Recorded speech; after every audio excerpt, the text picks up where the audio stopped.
नमस्कार, मी राजेंद्र तिडके आणि आपण पाहत आहात युवा दर्पण लाईव्ह। सुरुवातीला पाहूया आता आजच्या ठळक घडामोडी। राष्ट्रवादी काँग्रेसला निवडणूक आयोगाचे पत्र, घटनेतील बदलांचे पुरावे आणि कागदपत्रे सादर करण्याचे निर्देश।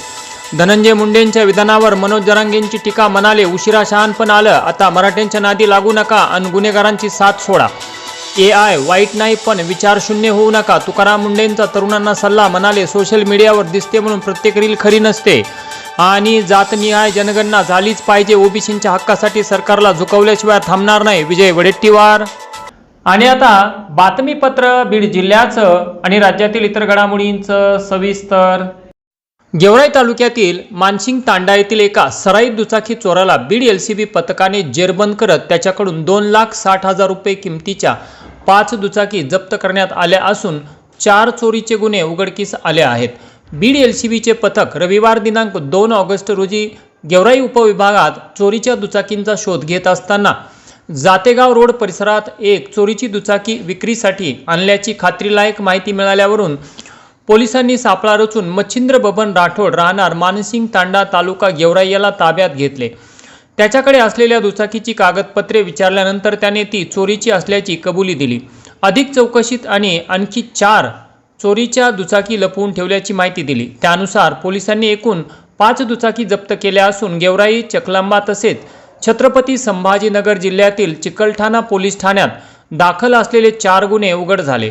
सदरची कारवाई पोलीस अधीक्षक श्री नवनीत कामत, अप्पर पोलीस अधीक्षक श्री समीर शेख व DYSP श्री व्यंकटराम यांच्या मार्गदर्शनाखाली LCBचे PI श्री शिवाजी बंटेवाड, PSI शेखर आवटे, अशोक दुबाले, सोमनाथ गायकवाड, बाळू सानप, युनुस बागवान, आनंद मस्के, सिद्धेश्वर मांजरे यांनी मिळून केली। राज्याचे ग्रामविकास व पंचायत राज मंत्री जयकुमार गोरे यांच्याविषयी खासदार संजय राऊत यांनी केलेल्या वक्तव्याच्या निषेधार्थ आज बीड येथे कार्यकर्त्यांनी बीड बसस्थानक येथील मुतारीमध्ये संजय राऊत यांचे पोस्टर लावून तीव्र निषेध आंदोलन केले। आंदोलनादरम्यान निषेधाचे फलक व पोस्टर प्रदर्शित करून कार्यकर्त्यांनी संताप व्यक्त केला। आंदोलनकर्त्यांनी सांगितले की लोकशाहीमध्ये वैचारिक विरोधाला स्थान असले तरी वैयक्तिक पातळीवर जाऊन अपमानास्पद भाषा वापरणे हे महाराष्ट्राच्या सुसंस्कृत राजकीय परंपरेला शोभणारे नाही। यावेळी जयकुमार गोरे, वैद्यकीय मदत कक्ष बीड विभाग श्री स्वप्नील वरपे पाटील म्हणाले की राजकीय मतभेद असू शकतात, मात्र एखाद्या लोकप्रतिनिधीबद्दल सातत्याने अवमानकारक भाषा वापरणे हे निषेधार्ह आहे। महाराष्ट्रातील जनतेने वारंवार पाहिले आहे, जनतेच्या प्रश्नांवर विधायक भूमिका मांडण्याऐवजी अशा प्रकारची वक्तव्ये करणे योग्य नाही। संबंधित वक्तव्याबाबत जाहीर दिलगिरी व्यक्त करावी, अन्यथा लोकशाही मार्गाने अधिक व्यापक निषेध आंदोलन करण्यात येईल। यावेळी उपस्थित कार्यकर्त्यांनी भविष्यात सुसंस्कृत राजकीय संवाद राखण्याचे आवाहन करत संबंधित वक्तव्याचा तीव्र शब्दात निषेध नोंदवला। मुख्यमंत्री देवेंद्र फडणवीस यांच्या वाढदिवसानिमित्त आणि माजी उपमुख्यमंत्री स्वर्गीय अजितदादा पवार यांच्या जयंतीनिमित्त आयोजित छत्रपती शिवाजी महाराज महसूल अभियान व महसूल दिन 2026 या उपक्रमाअंतर्गत बीड येथे पोलीस पाटलांच्या कार्याचा गौरव सोहळा पार पडला। यावेळी गाव पातळीवर कायदा व सुव्यवस्था अबाधित राखणे, महसूल व पोलीस प्रशासन यांच्यात प्रभावी समन्वय साधणे, गावातील तंटे सामंजस्याने मिटवणे तसेच अवैध धंदे, बेकायदेशीर कृत्य आणि संशयास्पद हालचालींबाबत प्रशासनाला वेळोवेळी माहिती देऊन समाजात शांतता व सुरक्षितता टिकवून ठेवण्यासाठी उल्लेखनीय योगदान दिल्याबद्दल बीड जिल्हा पोलीस पाटील संघटनेचे जिल्हाध्यक्ष श्री सुधाकर गाडे पाटील यांची उत्कृष्ट पोलीस पाटील म्हणून निवड करण्यात आली। या प्रसंगी त्यांचा बीडचे जिल्हाधिकारी श्री विवेक जॉन्सन, SDM कविता जाधव व तहसीलदार चंद्रकांत शेळके यांच्या हस्ते सन्मानचिन्ह देऊन सत्कार करण्यात आला। या प्रसंगी बीड जिल्ह्यातील नवनियुक्त पोलीस पाटलांची मोठ्या संख्येने उपस्थिती होती। केज तालुक्यातील मसाजोगचे तत्कालीन सरपंच संतोष देशमुख यांची दिनांक 9 डिसेंबर 2024 रोजी अपहरण करून निर्घृण अशी हत्या करण्यात आली होती। या प्रकरणी आज बीड येथील विशेष मकोका न्यायालयात सुनावणी पार पडली।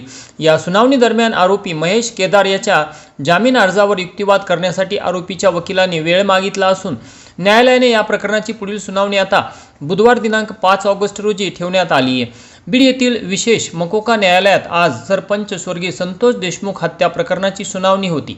आजच्या सुनावणी दरम्यान आरोपी महेश केदार याच्या जामीन अर्जावर युक्तिवाद होणार होता। आज झालेल्या सुनावणीत आरोपीच्या वकिलाने या युक्तिवादासाठी न्यायालयाकडे वेळ मागून घेतला। यामधील निशाणी क्रमांक 211, 212 आणि 213 एकत्रित दोषारोपपत्र करता येत नाही अशा आशयाचा अर्ज न्यायालयात सादर करण्यात आलेला आहे। या संदर्भात आरोपीने उच्च न्यायालयात देखील अर्ज केला असून ते प्रकरण सध्या प्रलंबित आहे। त्यामुळे न्यायालयाने आता बुधवार दिनांक 5 ऑगस्ट रोजी पुढील सुनावणी ठेवली आहे। कोर्टाने तीनही अर्ज तात्पुरत्या स्वरूपात आहे त्या परिस्थितीत ठेवले असल्याची माहिती सहाय्यक सरकारी वकील श्री बाळासाहेब कोले यांनी दिली। आता बुधवारच्या सुनावणीत काय होणार याकडे सर्वांचे लक्ष लागून राहिले आहे। भाड्याने आणलेली एक चारचाकी गाडी स्वतःच्या मालकीची असल्याचे भासवून बनावट आरसी बुक आणि खोटा खरेदी करारनामा तयार करून जरांगे यांची 3,50,000 रुपयांची आर्थिक फसवणूक केल्याचा गंभीर प्रकार समोर आलाय।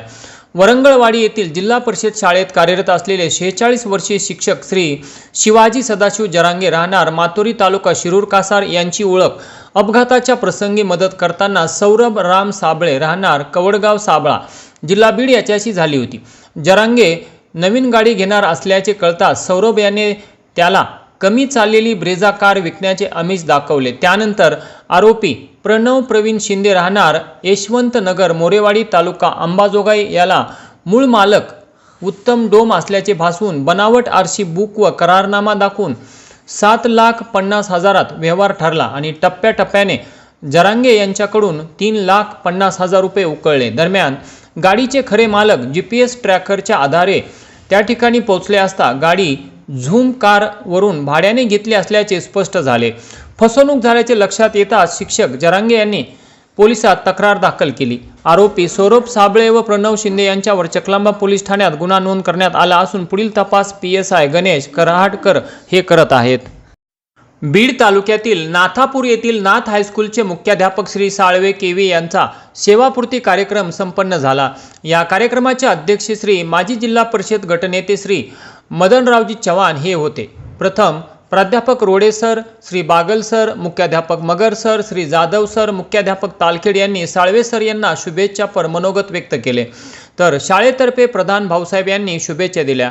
तसेच शेवटी अध्यक्षीय भाषणात श्री मदनरावजी चव्हाण यांनी साळवे सरांना शुभेच्छा दिल्या। या प्रसंगी मूक बधिर विद्यालय नेकनूरचे मुख्याध्यापक फुलचंद लुचारे तसेच सेवानिवृत्त शिक्षक श्री हुरकोडे सर, पत्रकार गिराम सर, सुनील नागरगोजे सर यांनीही शुभेच्छा दिल्या।